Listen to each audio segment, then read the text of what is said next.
Top quality और consistent performance के लिए सिर्फ सिल्वर पंप नाम याद रखना। ಇನ್ನು ರಾಜ್ಯ ರಾಜಕೀಯದಲ್ಲಿ ನಡೆಯುತ್ತಿರುವಂತಹ ಒಂದೊಂದು ಬೆಳವಣಿಗೆಗಳು ಕೂಡ ತೀವ್ರ ಕುತೂಹಲ ಮೂಡಿಸ್ತಾ ಇದೆ. ಸಿಎಂ ಬದಲಾವಣೆ ಕೂಗಿನ ನಡುವೆ ಡಿಸಿಎಂ ಡಿಕೆ ಟೆಂಪಲ್ ರನ್ ಮಾಡ್ತಿದ್ದಾರೆ. ನೆನೆ ಕೋಡಿಮಠಕ್ಕೆ ಭೇಟಿ ನೀಡಿದ್ದ ಡಿಕೆ ತಾಳೆಗೆರೆ ಭವಿಷ್ಯ ಕೇಳಿರೋದು ಕುತೂಹಲ ಕೆರಳಿಸುವಂತೆ ಮಾಡಿದೆ.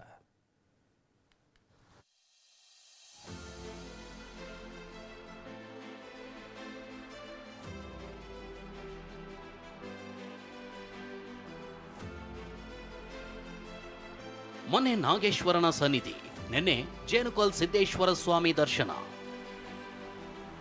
ಡಿಸಿಎಂ ಡಿಕೆಯಿಂದ ದೇಗುಲಗಳಿಗೆ ಸರಣಿ ಭೇಟಿ.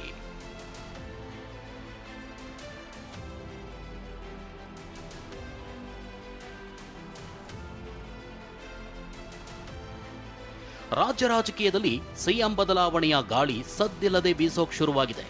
ಇದರ ಮಧ್ಯೆ ಡಿಕೆ ಶಿವಕುಮಾರ್ ಹಾಸನ ಜಿಲ್ಲೆಯ ಹಲವು ದೇಗುಲಗಳಿಗೆ ಸರಣಿಯಾಗಿ ಭೇಟಿ ನೀಡ್ತಾ ಇರೋದು ಮತ್ತಷ್ಟು ಅಚ್ಚರಿಗೆ ಕಾರಣವಾಗಿದೆ.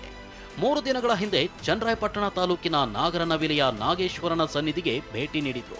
ನೆನೆ ಅರಸೀಕೆರೆಯ ಜೇನುಕಲ್ ಸಿದ್ದೇಶ್ವರ ಸ್ವಾಮಿ ದೇವಸ್ಥಾನಕ್ಕೆ ತೆರಳಿ ವಿಶೇಷ ಪೂಜೆ ಸಲ್ಲಿಸಿದ್ರು. ಜೇನುಕಲ್ ಸಿದ್ದೇಶ್ವರ ಸ್ವಾಮಿ ಸನ್ನಿಧಾನಕ್ಕೆ ಬಂದಿದ್ದೀನಿ. ಎಲ್ಲಿ ಭಕ್ತಿ ಇದೆಯೋ ಅಲ್ಲಿ ಭಗವಂತ ಇದ್ದಾನೆ. ಸೊ ಜನರು ಕೂಡ ಇಲ್ಲಿ ಈ ಭಾಗದಲ್ಲಿ ಒಳ್ಳೆ ಮಳೆ ಬೆಳೆ ಅಭಿವೃದ್ಧಿ ಕೆಲಸ ಕೂಡ ಆಗಿದೆ. ಜೊತೆಗೆ ದೇವ್ರ ದರ್ಶನ ಮಾಡೋಂಥ ಒಂದು ಭಾಗ್ಯ ನನಗೆ ಸಿಕ್ಕಿದೆ.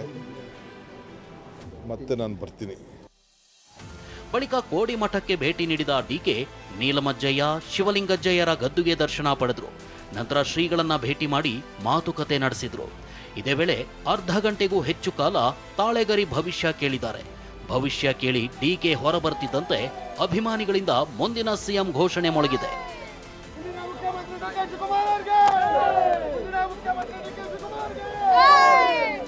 ಡಿಕೆ ಶಿವಕುಮಾರ್ ಅವರು ಪರಮಾತ್ಮನ ದೇವಸಿದ್ದೇಶ್ವರ ಸ್ವಾಮಿಯವರ ಭೇಟಿ ಮಾಡಿದ್ದಾರೆ. ಇಲ್ಲಿ ಮಹಾಸಂಕಲ್ಪ ಮಹಾಪೂಜೆ ಅವರ ಇಷ್ಟಾರ್ಥವನ್ನು ಅವರ ಮನಸ್ಸಿನಲ್ಲಿ ಕೇಳಿಕೊಂಡಿದ್ದಾರೆ. ಸಿದ್ದೇಶ್ವರ ಸ್ವಾಮಿ ಅವರ ಮನಸ್ಸಿನಲ್ಲಿ ಏನಿದೆಯೋ ಅದನ್ನು ಅವರಿಗೆ ತಿಳುವಳಿಕೆ ಮಾಡಿಕೊಟ್ಟಿದ್ದಾರೆ.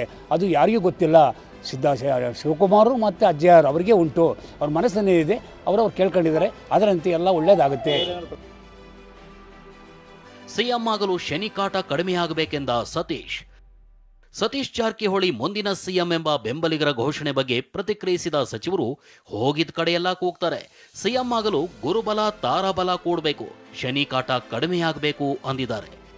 ಶಾಸಕರು ಒಪ್ಪಬೇಕು, ಹೈಕಮಾಂಡ್ ಒಪ್ಪಬೇಕು, ಅದಿನ್ನು ಮುಂದಿನ ಹಂತ. ಅದು ಈಗಲ್ಲ. ಗುರುಬಲ ಕೂಡಬೇಕು, ತಾರಾಬಲ ಕೂಡಬೇಕು, ಶುಕ್ರ ಶನಿ ಆ ಕಡೆಯಿಂದ ಈ ಕಡೆ ಓಡಾಡಬೇಕು, ಅವೆಲ್ಲ ಇದಾವೆ. ಇರ್ಬೋದು ಹೇಳಕ್ಕೆ. ಕೆಪಿಸಿಸಿ ಅಧ್ಯಕ್ಷ ಡಿಸಿಎಂ ಬದಲಾವಣೆ ಬಿಟ್ಟು ಬೇರೆ ಕ್ರಾಂತಿ ಆಗಬಹುದೆಂದ ಸತೀಶ್. ಇದೇ ವೇಳೆ ಹುಬ್ಬಳ್ಳಿಯಲ್ಲಿ ಮಾತನಾಡಿದ ಪಿಡಬ್ಲ್ಯೂಡಿ ಸಚಿವ ಸತೀಶ್ ಜಾರಕಿಹೊಳಿ, ರಾಜ್ಯದಲ್ಲಿ ಸೆಪ್ಟೆಂಬರ್ ಕ್ರಾಂತಿ ಬಗ್ಗೆ ನನಗೇನೂ ಗೊತ್ತಿಲ್ಲ. ಸಚಿವ ಕೆಎನ್ ರಾಜಣ್ಣ ಭೇಟಿಯಾದಾಗ ಅವರನ್ನೇ ಕೇಳ್ತೀನಿ. ಆದ್ರೆ ಕೆಪಿಸಿಸಿ ಅಧ್ಯಕ್ಷ ಡಿಸಿಎಂ ಬದಲಾವಣೆ ಬಿಟ್ಟು ಬೇರೆ ಕ್ರಾಂತಿ ಆಗಬಹುದು ಅಂದಿದ್ದಾರೆ. ನಮಗೇನು ಗೊತ್ತಿಲ್ಲ, ಅವರೇ ಹೇಳ್ಬೇಕು. ಇನ್ನು ನಾನು ಭೇಟಿಯಾಗಿಲ್ಲ, ಯಾವ ರೀತಿ ಕ್ರಾಂತಿ ಆಯ್ತು ಗೊತ್ತಿಲ್ಲ. ನಾನು ಭೇಟಿಯಾಗಿ ಕೇಳ್ತೇನೆ ಎಂಥದ್ದು ಏನೋ. ಅಧ್ಯಕ್ಷ ಸಿಎಂ ಬಿಟ್ಟು 3ನೇ ಕ್ರಾಂತಿ ಇದ್ರೂ ಇರ್ಬೋದು. ಅವ್ರು ಯಾಕೆ ಪದೇ ಪದೇ ಹೇಳತ್ತಾರ, ಇದ್ರೂ ಇರ್ಬೋದು, ಹೇಳಿಕ್ಕಾಗಲ್ಲ. ಡಿಸಿಎಂ ಡಿಕೆ ಕೂಡ ಸೇರಿಗೆ ಸವ್ವಾ ಸೇರನ್ನೋ ಮನುಷ್ಯ. ಪ್ರಯತ್ನಕ್ಕೆ ಫಲ ಸಿಗದೇ ಇದ್ರೂ ಪ್ರಾರ್ಥನೆಗೆ ಫಲ ಸಿಕ್ಕೇ ಸಿಗುತ್ತೆ ಅನ್ನೋ ನಂಬಿಕೆ ಜಾಸ್ತಿ. ಹಾಗಾಗಿ ಡಿಸಿಎಂ ಡಿಕೆಯ ದಿಢೀರ್ ದೇಗುಲ ಮಠ ಮಾನ್ಯಗಳ ಭೇಟಿ ಕುತೂಹಲಕ್ಕೆ ಕಾರಣವಾಗಿದೆ.